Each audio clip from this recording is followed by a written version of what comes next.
비서 친문 패권의 실체 2부 이어서 가도록 하겠습니다. 근데 아까 하던 얘기 이어서 생각해보니까 그 새누리당 후보들 같은 경우에 총선 때 보면 박근혜 대표가 그러니까 대통령 당선 전에도 이렇게 지역에 내려가서 유세를 같이 하고 하면 꼭 박근혜 대표하고 본인하고 찍은 사진을 아주 크게 어디 가나 다 걸어놓잖아요. 네. 근데 그러고 보니까 문재인 후보가 그 지원 유세를 가고 그래도 문재인 대표하고 그 지역 후보가 같이 걸린 사진을 그렇게 많이 보지 못한 것 같아. 아까 그 말한 그 이유가 있지 않을까요? 아까 뭐 갔는데도 뭐 나도 모르게 와가지고 유세하고 가버리고 뭐 이런 것들. 그러니까 같이 그렇게 걸고 싶은 마음이 생기지 않았을 것 같아. 후보 입장에서. 당에서 분위기는 어땠어요, 김 의원님? 근데 총선 당시에는 사실 이제 지금도 문재인 대표의 가장 큰 아킬레스건 중에 하나가 실체가 있냐 없냐라고 하는 것은 좀 나중에 문제지만 일단 가장 큰 아킬레스건 중에 하나가 호남에서 반문 정서가 있다라고 하는 거잖아요. 네. 그리고 총선 당시에 문재인 대표가 지금 내려갈 거냐 말 거냐 그렇죠. 라고 하는 그 논쟁을 가지고도 또 엄청나게 말들이 많았고 김종인 대표는 가지 말아라 막 이제 했었는데 많은 사람들이 문재인 대표한테 와달라 도움 된다 후보가 요청하는데 왜 안 오냐라고 하니까 당에서 가지 말라는데 어떻게 또 가겠냐 당 전체적인 판세라고 하는 걸 또 생각해야지 라고 하는 걸 계속 흔들렸잖아요. 저는 개인적으로 제가 판단해 보는 것은 문재인 대표가 광주 충장로의 우체국 앞 연설 혹은 광주 내려가고 호남 내려가는 것을 조금 더 빨리 했다면 그렇죠. 네. 지금보다 광주 전남에서 모르겠어요. 그것 때문에 수도권에서 표를 더 잃었을 수도 있고 아닐 수도 있는데 광주 전남에서는 훨씬 더 많은 도움이 됐을 거다라고 하는 생각은 들어요. 그러니까 그것에 대한 보이지 않는 실체에 너무 두려워하는 거예요. 본인은 굉장히 가고 싶어 했잖아요. 그런 의지를 여러 번 피력하셨는데 당에서 진짜 뭐 바지 크댕이 잡고 못 가게 말린 거잖아, 김종인 대표가. 네. 근데 결과적으로 진짜 뼈아픈 실책이었죠. 많은 분들이 아쉬워하는 게 그때 뭐 말씀하신 것처럼 뭐 한 일주일 전? 한 3일 전에만 그때 내려갔어도 그렇게까지 서운해하진 않았을 거다. 전패는 안 했겠죠, 그렇죠. 광주에서. 네. 그때 정말 회초리였던 것 같아요. 그때 그 총선의 호남 민심의 결과는. 근데 지금 다시 뭐 회복이 됐잖아요. 근데도 이게 선거가 끝나고 나서 예를 들면 저랑 경선했던 후보도 있잖아요. 가슴 아픈 얘기 나와요. 네. 근데 그분이 선거 끝나고 나서 뭐라고 또 페이스북에 올렸냐면 문재인 대표가 와서 또 진 거다 이제 이렇게 또 했어요. 자기 멋대로 해석하는 네. 거예요. 선거 때는 문재인 대표 불러가지고 아래시장에서 아스팔트 바닥에 무릎 꿇고 큰절하게 만들어 놓고 결국 지고 나서는 결국 안 불렀어야 되는데 문재인이 와서 졌다 이제 이렇게 되는 게 비단 그 사람만의 문제가 아니라 낙선한 많은 사람들의 머릿속에 문재인이 와서 잃은 표도 있고 얻은 표도 있는데 해보면 똔똔이 되거나 아니면 실제로는 표를 잃은 게 아닐까라고 하는 이런 생각들을 갖는 그러니까 거죠. 원래 자기 문제는 보이지 않아요. 옹졸한 사람들의 특징이 아니 설사 그렇게 생각이 들더라도 그런 말을 내뱉는 건 정치적 도의에 맞지 않는 거죠. 근데 이제 이런 게 있어요. 그때 총선 전에 여론조사 막 많이 했잖아요. 그중에 이제 언론에 드러난 것도 있고 그냥 쥐고 안 밝힌 것도 있는데 그때 호남의 지역구들 여론조사를 한 걸 보면 이런 게 하나 있었어요. 반문 의원들이 있는 지역구에서는 문재인 지지도가 낮았어요. 그러니까 이 사람들은 자기 지역구 가서 문재인 욕을 하고 다니는 거야. 근데 이제 문제가 뭐냐면 이 호남의 반문 정서라는 게요. 그것도 엄밀히 얘기를 하면 호남의 기득권들이 가지고 있는 반문 정서예요. 그러니까 옛날에 노무현 정부 때 호남 사람들 인사차별당했다라든가 이런 것들을 사실 이 사람들은 기득권이니까 이게 남의 일 같지가 않거든. 근데 이제 이 사람들이 또 보면은 국회의원이랑 친하기도 하지만 또 지역에선 또 이 사람들 스피커가 커요. 여론 주도층. 그죠? 여론 주도층이다 보니까 이제 이런 기득권들이 만들어내는 그러한 반문 정서가 사실은 많이 확산돼 있는 거지. 바닥으로 내려가서 사실 그 정서를 들여다보면 또 사실 상당히 다르죠. 똑같은 지금도 여론조사에서 딱 나오는 게 나오잖아요. 그러니까 전체 여론조사, 국민을 대상으로 하는 여론조사에서는 40% 이상 넘게 훨씬 이렇게 나오는데 아직도 정치인들이나 뭐 언론 기자들이나 이런 사람들은 본인이 탈당했던 명분이 있어야 되는 거잖아요. 문재인이 나쁜 놈이 아니라면 내가 나온 근거가 없는 거예요. 그러니까 지금도 계속 그걸 떠들고 다닐 수밖에 없는 거죠. 살아남으려면. 그러면 권 이자님. 친문 패권 권 이자님. 문재인 대표는 자주 만나시는 거예요.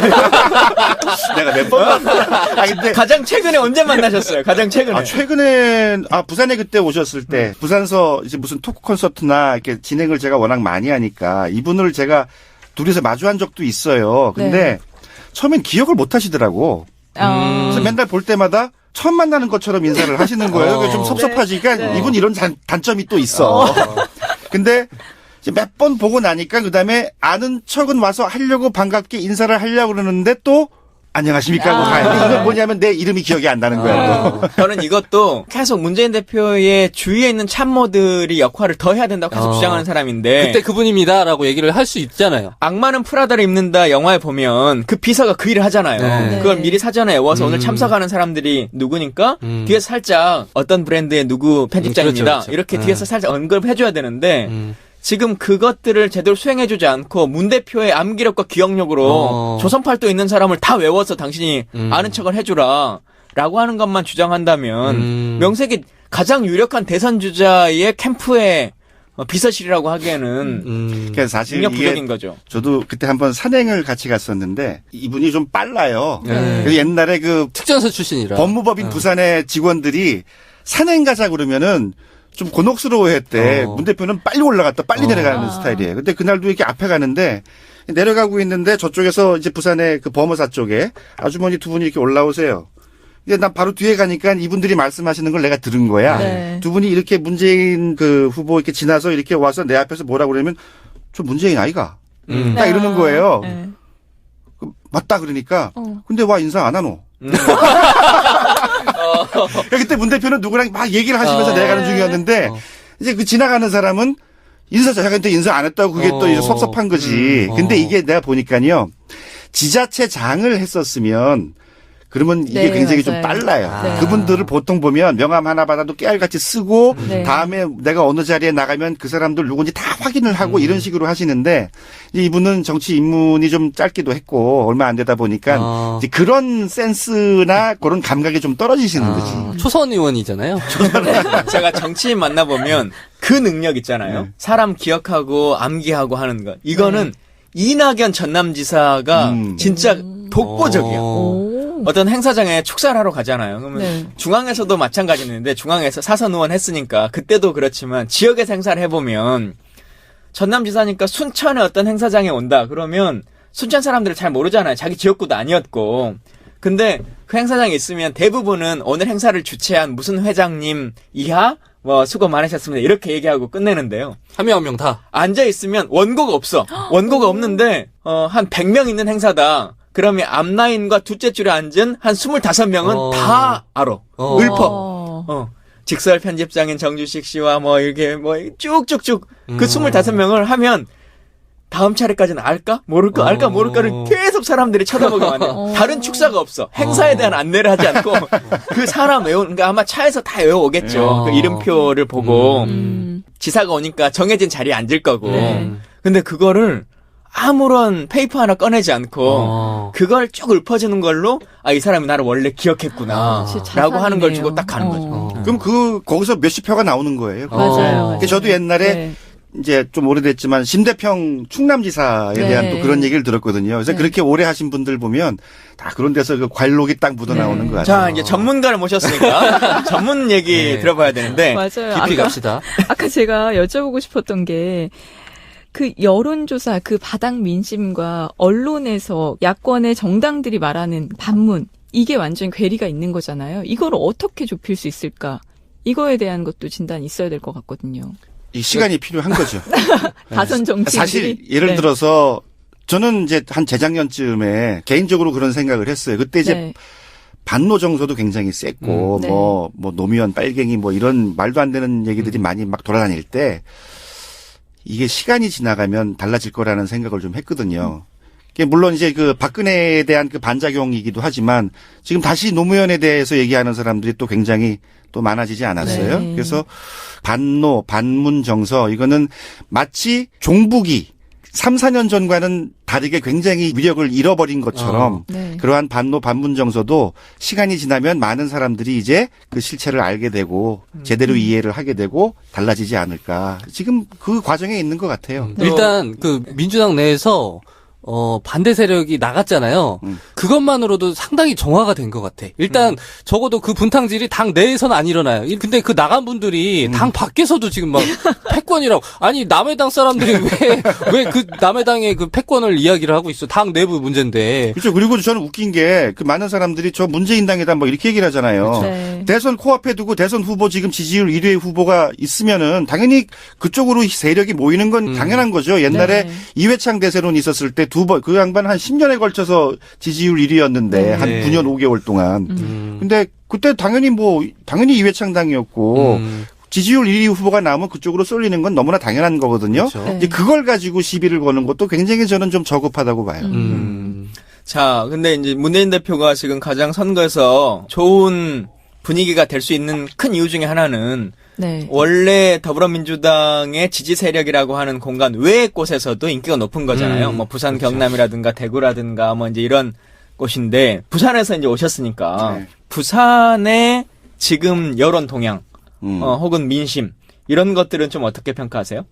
근데 부산도 오랜 세월 거의 30년 가까이 그냥 묻지마 투표한 동네잖아요. 네. 거기는 이명박 당연히 대통령 돼야 되는 거고, 그다음엔 뭐 박근혜 당연히 대통령 돼야 되는 거고, 뭐 노무현 옛날에 뭐 자기가 대통령 하면서 바뀐 게 뭐 있냐, 뭐 이런 식으로 얘기를 해요. 네. 사실 바뀐 거 굉장히 많은데 지금 부산이 혜택을 입고 있는 대부분이 사실 그때 노무현 정부 때 뭐 있었던 거고 그 이전에 DJ 정부 때도 있지만, 근데 그 정서는 잘 안 바뀌거든요. 네. 네. 그래서 그분들 경우에는 옛날에 이제 그 이명박 박근혜를 찍었던 분들 경우에는 말을 안 하죠. 근데 그게 박정희 전두환 시절에는 부산이 야도였잖아요. 그쵸. 근데 이게 전환된 것은 YS가 넘어가면서부터인가요? 그쵸. 부산이 바뀐 네, 건? 그때라고 봐야죠. 그 이전에 그러니까 YS가 이제 야권에 있었을 때는 88년인가 그 직전 선거에서는 부산의 지역구가 한 16개였는데 한 곳 빼고는 다 야당이었어요. 거의 야권이 석권할 때였어요. 근데 이제 3당 합당하고 나니까 완전히 돌아선 거죠. 그렇게 보면 YS의 그 정치적 카리스마는 정말 대단해요. 그렇죠. 요즘 같은 시대에 어떤 개인 정치인이 뭐 또 합당을 하고 탈당을 한다고 해서 그 지역 정서가 완전히 달라지진 않잖아요. 그렇죠. 그리고 또 부산이 또 이런 것도 있죠. 들어보셨죠? 우리가 남이가. 네. 예. 이제 부산 사나이들의 그런 수사 아니에요? 예. 그러다 보니까. 잠깐, 그게 원래 있던 말이에요? 그게 YS 합당 전에도 원래 부산 사람들이 흔히 하는 말인가요? 그렇죠. 어. 흔히 했던 얘기. 예, 예. 뭐 영도 딸에 가서 다 빠져 죽자라든가 김기춘 그 초원 복국집 네. 사건에서 했다는 이런 얘기들은 사실 부산에 돌던 얘기예요. 그러한 부산의 정서를 대변하는. 예. 그렇군요. 그래서 지금 어쨌든 5분이 국회의원이 당선되기도 했고, 그렇죠. 예. 여러 가지 평가들이 이제 되고 나니까 좀 달라진다, 어쩐다라고 하는 얘기들이 막 있을 것 같은데, 실제로 어떤 평가들이 좀 있습니까? 더불어민주당에 대해서? 일단 그 5명 그 국회의원들이 다 열심히 하는 분들이거든요. 네. 물론 진짜 절치부심 진짜 불쌍한 야권 생활, 야당 정치인 생활을 오랫동안 거의 20년 이렇게 하다가 이번에 되신 분들이라서 다음번도 쉽지 않다는 거를 이분들은 알아요. 그리고 요번에 운도 좀 따라줬다는 거를 네. 본인들도 잘 알고 있기 때문에 그래서 되게 열심히 하세요. 그리고 이분들은 기존의 새누리당, 옛날 한나라당 정치인들, 국회의원들은 식구들 다 서울에 있었거든. 네, 맞아요. 예. 예. 부산에서는 자기 지역구 하나 두고서는 월급만 빼먹는 거지. 네. 가족들은 다 서울에 있었어요. 서울서 다 대학 보내고 학교 다니고 다 그랬어요. 근데 이 5분들은 다 부산에 계세요. 네. 그리고 주말이면 빠짐없이 옵니다. 그때 지금 이제 아직 1년은 안 됐지만 김영춘 의원 얘기 들어보니까 이제까지 한 번만 거르고 다 부산에 왔대요. 네. 그러니까 사실 그렇게 저도 부산 살지만 오늘 여기 서울 와서 지금 이거 하잖아요. 부산 서울 왔다 하는 거요. 뭐 KTX 생겼다 그래도요. 굉장히 힘들어요. 네. 쉽지 근데요, 않아요. 이게 배지의 힘이 생기면 하나도 안 힘들어요. 네. 진짜 제가 순천 서울을 일주일이면 3번, 4번씩을 왔다 갔다 일주일에 네. 주말만 가는 게 아니고. 근데 그때는 그 의원 되기 전에 직장 생활할 때 무슨 교육 받는다고 서울에 하루 오면 다음 날은 힘들다고 반차내요. 피곤하다고. 근데 의원 되고서는 안 힘들어. 밤차로 가고 뭐 해도 괜찮아. 그래서 요새 잘 안 가는구나. 되게 힘들어해, 추천 가는 거. 피곤해 죽겠어. 피곤해 죽겠어. 하여튼 그래서 지금은 부산의 민심은 일단 새누리 지지한다는 얘기 못하는 분위기고 네. 그다음에 야권 의원들이 다 열심히 하고 있기 때문에 인정은 좀 해주는 분위기죠. 예전에 그 부산 의원 중에, 민주당 의원 중에 열심히 안 하던 분도 한 분 계셨잖아요. 지금은 지금 새누리에 가셨지. 네, 그분 정말 열심히 안 하셨다고. 아니 근데 지역에는 열심히 했다 그러잖아요. 그 의원은 되게 열심히 하는 사람이에요. 그래. 근데 부산 시당 분들의 평가는 굉장히 좋지 않던데요? 그쵸. 저 사람이 우리 당 맞나 싶을 정도로 그런 얘기는 많이 들었죠. 근데 그러니까 왜 저희 가서는 친박 패권주의 얘기 안 하냐고. 그러니까. 가서 좀 해야지. 이 정도의 친박 패권을 부르고 있는 정당에 가가지고 말이야. 한마디도 안 하고 그냥 그러고 있으면 되겠어요? 너무 확실한 패권이 있는 당에 그러니까. 가놓고서 그러게 말을 말이야. 안 해요? 뭐 나오지도 않았대요. 어디에요? 그러니까 지금 새누리당에 있잖아요. 네. 네, 바른정당으로 나오지도 않았고. 못 나오지. 그러니까 완전 이제 수구색으로 간다는 거지 뭐. 그렇죠. 저는 말의 문제를 좀 짚고 싶어요. 그러니까 친문이라고 하는 말 자체가 이걸 듣는 순간 이 말이 불쾌한 이유가 그냥 자연스럽게 받아들일 수 있잖아요. 노무현이랑 친한 사람들, 문재인이랑 친한 사람들 이렇게 같이 중립적으로 받아들일 수 있는데 뭔가 불쾌해. 그 이유가 뭐냐면 이 말을 듣는 순간 친박이나 친이 같은 그런 이익 결사체가 연상이 되니까. 그러니까 아까 나왔던 질문 중에 친노끼리 다 해먹는 거 아니야라는 말이 나오는 이유가 바로 여감에서 좀 비롯되는 게 있는 것 같아요. 마치 그러니까 만약에 그러니까 왠지 못된 놈들 같아. 나쁜 것 같아. 그게 이제 친노의 이미지엔 뭐가 있냐면요. 비주류가 네. 있는 거예요. 그러니까 노무현이 누구랑 붙어서 이겼어요? 이회창이랑 붙어서 이인재. 이겼잖아요. 네, 그렇죠. 이회창. 한다음에 이인재도 붙긴 붙었지. 이 인재를 기억하시네. 그렇게 치면 허경영이랑 붙었네. 근데 이회창이 누구예요? 경기고등학교, 서울대 법대, 그다음에 대법관 출신, 네. 우리나라 엘리트의 상징과도 같은 존재예요. 근데 노무현이라는 갑툭튀, 듣보잡이라고 할 수도 있죠. 부산 출신의 고졸 인권 변호사가 툭 튀어나와가지고 이회창을 눌러버린 거잖아요. 이게 사실은 우리나라 보수의 치욕이에요. 그 사람들은 그걸 받아들이기 너무 싫었을 거야. 네. 그래서 전효옥이 심지어는 뭐라고 그랬어요. 우리도 대학 나온 대통령을 가져보고 싶다. 이런 어처구니 없는 말도 하고 막 그랬잖아요. 그러니까 사실 그때 그 반노 정서가 굉장히 심했는데 막상 그 사람들한테 노무현이 뭐가 싫으냐? 물어보면 대답을 못하죠. 네. 정서상 저 사람이 대통령이야? 이게 뭔가 이제 받아들이기 참 힘들었던 것 같아요. 그래도 그래서 그때는 비 와도 노무현 때문이고 비가 안 와도 노무현 때문이고 넘어져도 노무현 때문이야. 예. 노무현이 외국 가면 나라가 그렇게 평온해졌다고 막 조선일보가 이렇게 대서특필하고 그랬잖아요. 근데 이제 이런 거죠. 근데 그러한 노무현이 대통령이 된 다음에 사실 처음에 개혁을 하려고 했죠. 가장 대표적인 게 뭐 4대약법인데 네. 국보법이나 언론 이런 거는 그냥 뭐 논외로 치고 많은 사람들이 또 얘기했던 것 중에 하나가 뭐 강남, 그다음에 서울대 폐지라든가. 강남에 서울대 나온 사람들이 사는 데가 강남인데 이거를 이제 건드린다는 건 사실 이것 역시 또 보수의 아성을 건드리는 거죠. 네. 사실 그 결과가 이제 노무현의 그러한 최후로 온 거예요. 네. 그래서 사실 노무현이 봉하마을 가서 그냥 시골에서 그냥 농사 지으며 살겠다는 사람인데 네. 우리나라의 보수는 그때 뭐를 생각했던 거예요? 이거 싹을 잘라버려야 된다. 네. 그래서 망신 주기로 나가기로 한 거고 그중에 이제 연결고리가 뭐예요? 박연차 회장이죠. 네. 박연차 회장 같은 경우도 굉장한 기업인이죠. 네. 그 정도의 기업을 일구기 참 쉽지 않은 거죠. 근데 사실 박연차 회장 경우에는 이제 노무현의 후견인 네. 그게 이제 좀 작동을 하는 바람에 재벌들이랑 좀 맞먹으려고 했던 좀 그런 것도 있고. 네. 그러니까 우리나라의 기득권이 봤을 때 노무현이라든가 박연차 같은 사람들은 이거는 용납을 못 하는 거죠.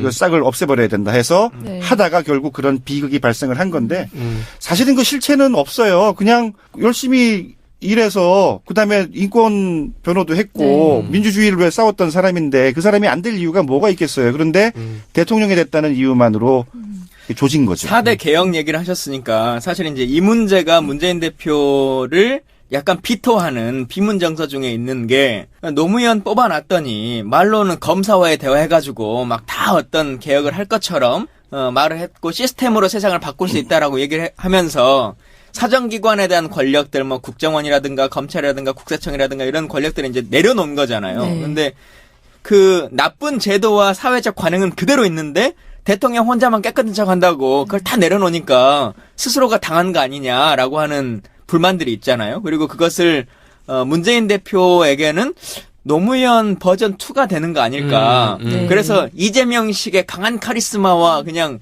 다 단도다로 그냥 보내겠다. 이게 국민들에게 훨씬 더 먹히는 거 아니냐라고 하는 의견들도 많은데 네. 네. 편집장님 어떻게 보세요?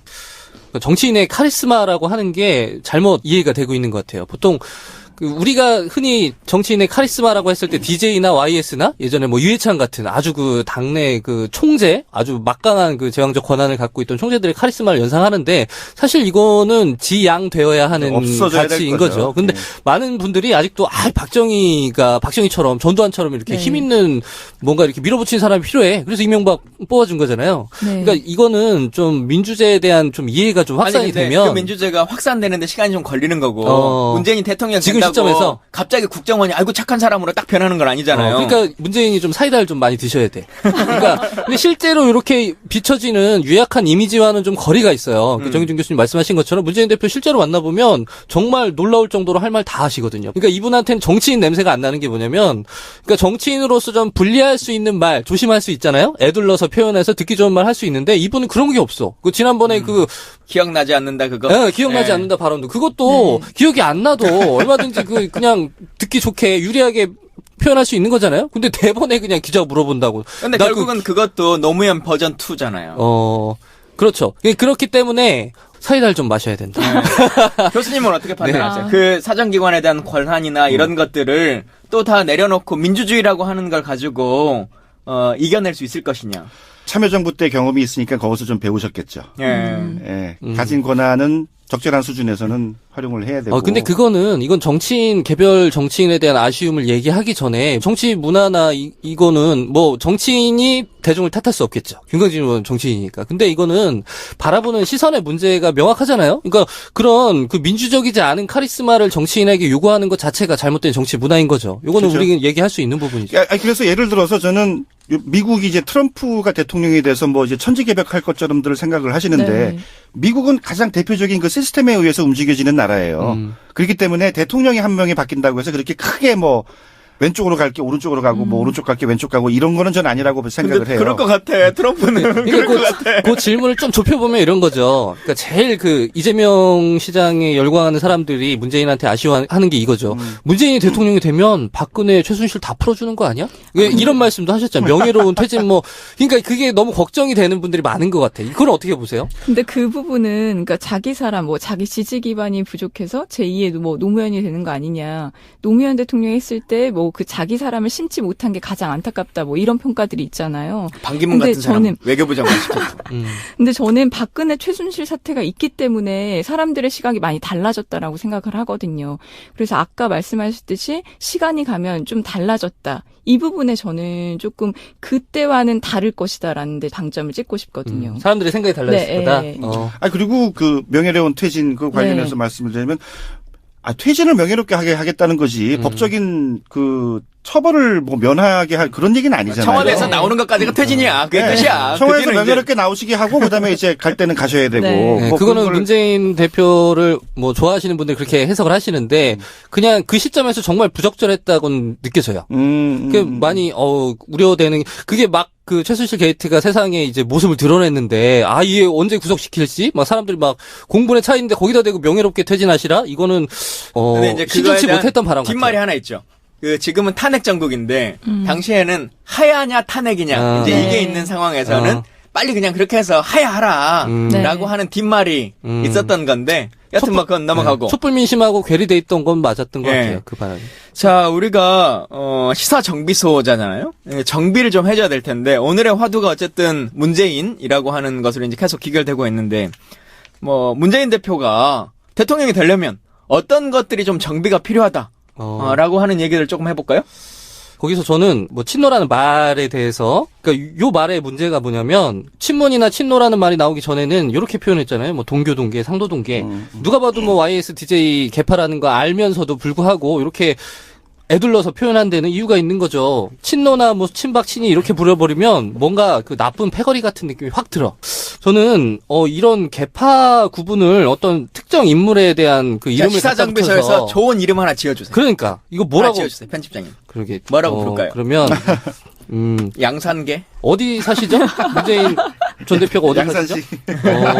그러니까 제가 요 말의 문제를 지적하고 싶은 이유는 이게 가치 지향의 어떤 연대라는 것을 자꾸 망각하게 되는 네이밍인 것 같아. 그러니까 친노라고 부르면 친노라는 사람들이 어떤 가치를 지향하고 어떤 정책을 구현하고 싶어 하는지 이런 게 다 묻혀버리고 누구랑 친하다만 남는 것 같아요. 그래서 이게 예를 들면 뭐 동교동계, 상도동계라고 하면 그 민주화의 어떤 상징 같은 연상이 됐잖아요. 그래서 저는 이거 좀 가치 지향을 드러낼 수 있는 단어로 언론이 좀 이런 건 좀 조심해야 될 것 같아. 예를 들면 문재인 뭐 다 지나가고 나면 노무현 지나가고 문재인 지나가면 또 누군가 권력자가 등장할 텐데 그럼 또 이름에다가 이렇게 그 개파 이름을 붙여가지고 쓰면 너무 세련되지 못한 표현이 아닌가라는 그래서 정해주시라고요. 정비소에서 정비를 해줘야지. 대안을 제시해주는 방송. 그러게요. 요 대안은 제가 장부경 PD에게 어려운 건 제 생각도 아닌데 제가 고쳐야 되는 거예요. 이렇게 해야 됩니다. 자, 여러분들이 좋은 이름을 정해주시면 제가 그 문재인 대표의 사인북 한 권 선물로 드릴게요. 위조 아니에요? 예. 진짜 맞아요? 사인북 만들어가지고 드릴게요. 그렇습니다. 좋은 그 이름, 친문 혹은 친노라고 하는 이름을 바꿀 수 있을 만한 정치 집단으로서의 역할의 이름, 이것을 후기 게시판에 여러분들이 좀 올려주십시오. 그 외국에도 이렇게 인물과의 친소관계로 이렇게 계파를 규정하고 하나요? 전문 권위자가 남셨으니까. 아니 가깝게는 일본이고 네. 뭐 멀게는 미국인데 그렇게 되지는 않는 것 그렇죠. 같아요. 그런 사례는 저도 못 본 것 같아요. 그냥 당이 항상 중심이 그렇죠. 돼서 가는 거지. 그게 또 하나 지적을 하자면 18원 후원금 또 문자폭탄 이런 사례들이 자꾸 불거지는 이유가 뭐냐면 요 당이 허약해서 그런 것 같아요. 이분들이 당을 바라보지 않고 인물을 바라보는 거야. 그러니까 나는 민주당의 일원으로서 이재명을 지지하는 것이 아니라 이재명 인물을 보는 거지. 이재명이 예를 들면 무소속이라도 아마 이분들은 그대로 지지했을 것 같아. 그러니까 이게 만약 민주당원으로서의 정체성은 되게 희미한 거죠.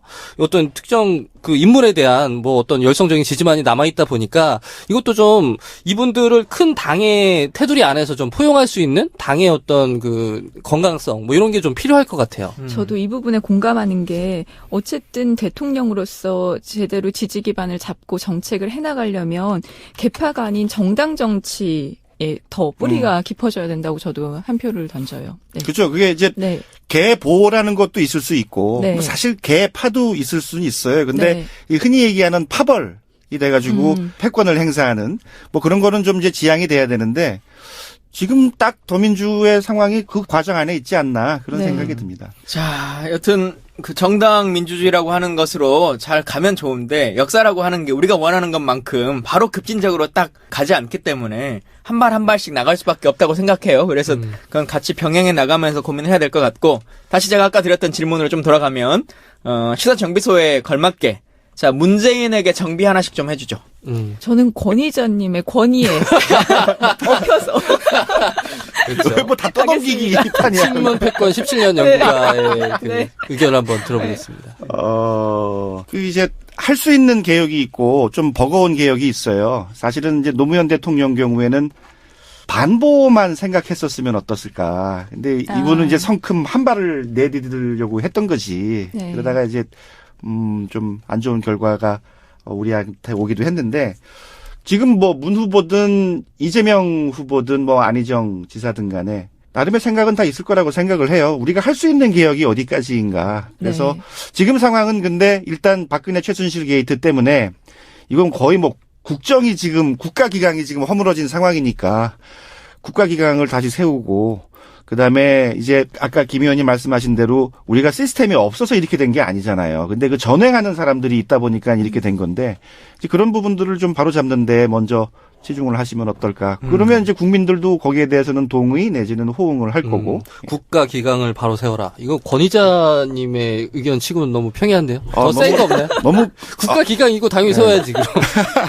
아니 근데 17년 이거예요. 지금 사실 국민들에게 가장 필요한 거는 지금 자존심을 잃어버린 국민, 나라의 국민들이 된 거예요. 그래서 일단 이제 다음번에 대통령 되실 분, 그게 이제 누구든 간에 일단 우리가 가지고 있던 그 허물어져 버린 우리 그 뿌듯한 근대 역사를 가지고 있는데 이만큼 해놓은 그런 우리의 그 증거가 있잖아요. 뿌듯했던 그러한 우리들을 이렇게 모멸감을 느끼는 상황이 됐으니까 우리 국민들의 자존심을 다시 세울 수 있는. 그래서 박근혜 대통령은 국정교과서로 자존심을 새겨야 된다 그러잖아요. 자, 이런 이야기들 쭉 나눠봤는데 사실 이제 대통령 된 이후에 어떤 것들, 그러니까 흔히 말하는 대한민국 이후의 제조산을 어떻게 할 거냐라고 하는 말보다 중요한 거는 대통령이 되기까지 어떤 과정이 필요할까라고 하는 것들이었는데 네. 보면 사실 결론은 이미 뭐 지지율은 높게 와 있는 분위기고 하기 때문에 왕따설 아니면 친문 패권 우리 편집장 말하는 거 친노나 친문이라고 하는 단어 자체가 주는 어감의 문제점들 이런 것들은 실체가 존재하는 것들은 아니거든요. 이것에 대해서 명징하게 치고 나갈 건 치고 나가고 또 해야 될 역할들 예전 대선에서는 그런 말을 혹시 더 들을까봐 친노가 다 해먹는다고 할까봐 소위 말하는 삼철들도 다 쳐내고 심지어는 그 삼철 중에서는 원래 캠프에 직을 갖고 있지도 않았는데 물러났다는 걸 해야 되니까 임명해가지고 바로 그날 물러나는 그런 이 웃긴 일까지 벌어지기도 막 하고 그랬거든요. 그러니까 이제는 여론이 말하고 있는 잘못된 여론이죠. 그리고 만들어내고 있는 기득권의 문제점들의 네이밍 이런 것들 좀 벗어나서 해야 될 역할들을 한 발 한 발 좀 뚜벅뚜벅 잘 나갔으면 좋겠다. 그리고 참여정부에서 많은 사람들이 염려하고 걱정했던 것들에 대한 반성에 대해서도 진솔하게 이런 부분에 대해서는 다음 정부가 들어선다면 그때 내가 경험을 해봤기 때문에 이렇게 하겠다라고 하는 부분들을 속 시원하게 좀 말할 수 있었으면 좋겠다라고 하는 생각입니다. 저는 일단 그 좀 세부적으로 얘기한다면 지금 많은 국민들도 느끼고 계시겠지만 검찰개혁 당연히 해야 된다고 생각을 해요. 근데 네. 이게 쉽지는 않은 문제죠. 그렇죠? 오히려 이제 노무현 대통령 경우에는 오히려 권한을 줬다가 되치기를 네. 당하신 케이스인데 근데 검찰개혁 하나 확실하게 해야 되고 또 재벌개혁이죠. 근데 문 후보 경우에는 얼마 전에 재벌에 대한 방안을 하나 내놓은 게 있죠. 근데 그게 굉장히 괜찮았던 것 같아요. 4대 재벌로 한정을 했잖아요. 네. 그러니까 재벌에 대한 전면적인 그러한 그 공세가 아니고 이제 4대 재벌로 한정을 해서 하니까 그걸 이제 접하는 국민들도 그렇게 우리나라는 재벌 건든다 그러면 경제가 되겠냐 막 네. 이런 불안한 네. 심리가 있잖아요. 그래서 한정해서 얘기한 것도 전 굉장히 괜찮았다고 생각을 해요. 그래서 그렇게 좀 실효성 있는 방안을 좀 앞으로도 좀 계속 냈으면 네. 그런 바람입니다. 저 대통령이라는 자리가 정말 중요한 자리잖아요. 정말 신중하게 아주 진짜 최적의 인물을 뽑아야 하는 자리인데 뭐 지지율 1위를 달리고 있는 유력 대권 주자에 대해서 아주 수많은 비판들이 나와야 되는 거죠. 정말 아주 정밀한 검증이 필요한데 저는 이 친문 패권주의에 대한 비판이 오히려 그 문재인이라는 유력 대권 주자에 대한 어떤 제대로 된 비판을 지금 막고 있는 것 같아요. 오히려 여기에 가려져서 진짜 검증해야 될 부분이 산적해 있거든요. 어떤 뭐 이분의 정책이라든가. 그렇죠. 이분이 진짜 대통령이 되고 뭘 하실 건지 무슨 생각을 갖고 있는지를 들어야 되는데 친문이 뭘 했냐, 뭘 잘못했냐, 뭘 나눠 먹었냐를 지금 따지고 드는 것 자체가 이거는 정말 잘못된 검증의 방향이 아닌가. 이거 그러니까 궁금하시면 폐허하게 대한민국이 묻는다의 책을 좀 사서 읽어봐 주세요. 거의 그런 게 나와 있네요. 네, 나와 있는데 네. 이번 주에 도깨비가 책을 출간했어요. 그래갖고 이리저리 뺏길 것 같아요. 아니 그 국민들한테 책 보라 그러는 건 정치인 책 사보라는 거는 정말 무례한 거예요. 아유. 언제 국민들 그렇게 바쁘고 지금 피곤한데 언제 무슨 책을 사서 봐. 시원하게 온 국민이 얘기해주고. 책 읽는 문화를 만드는 그러니까 얼마나 시사정비소 품이 있어. 나와서 직접 얘기해주시고 이래야지. 이거 언제 책을 봅니까? 완전 자기 장사하시네. 아무튼 결론은 시사정비소에 한번 나와서 시원하게 해명하시라는 거 예. 주문 드리고 싶어요. 네, 저는 검찰 개혁 말씀하셨는데 저는 언론 개혁도 꼭 필요하다고 생각을 하거든요. 그러니까 언론이 이런 프레임을 만든 장본인이고 이거를 더 확산하고 조장하고 있는 부분이 분명히 있다고 생각을 해서 유권자들이 어쨌든 뭐 당부 말씀드리지만 정치에 관심을 갖고 제대로 보려고 그런 뭐 제목이나 이런 거에 제발 홀리지 마세요. 진짜. 네. 자, 그 문재인 대표가 대통령에게 가장 중요한 일은 여러분들이 부모님 핸드폰에 팟빵 어플을 깔아가지고 시사정비소를 날마다 꼬박꼬박 들을 수 있도록 해주시는 거. 그래서 이 보수 종편과 언론들이 만들어내고 있는 잘못된 프레임들을 네. 숙속들이 진실에 근접한 이야기들 그리고 남들 설득시킬 수 있는 여러 가지 근거들을 시사정비소에서 많이 좀 전해드릴 테니까요.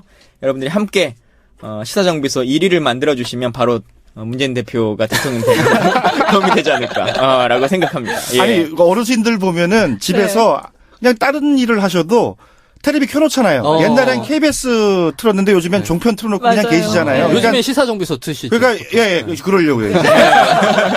아니 실제로 예전에 2012년 선거 때 네. 젊은 사람들은 핸드폰으로 이걸 낙곰수 이런 걸 다운받을 수 있는데 어른들은 모르니까 네. CD로 구워서 선물하는 거 이런 운동을 막 하고 그랬어요. 근데 그렇네. 요즘은 핸드폰은 다 모바일 이게 되니까 어플 한 번만 다운 받아 놓으면 클릭해서 들어가는 건 이제 어른도 다 아시거든요. 네. 시사정비소 그것만 구독하도록 다른 거 무슨 공장이니 뭐 이런 거는 절대 안 쳐다보게 시사정비소만 여러분들이 딱 홍보해 주시면 감사하겠습니다. 자, 이렇게 김광진의 시사정비소 문재인 왕따설 친문패권의 실체는 있는가라고 하는 주제로 정의준 교수님 친문패권의 17년 경력의 전문가 분을 모시고 이야기 나눠봤는데요.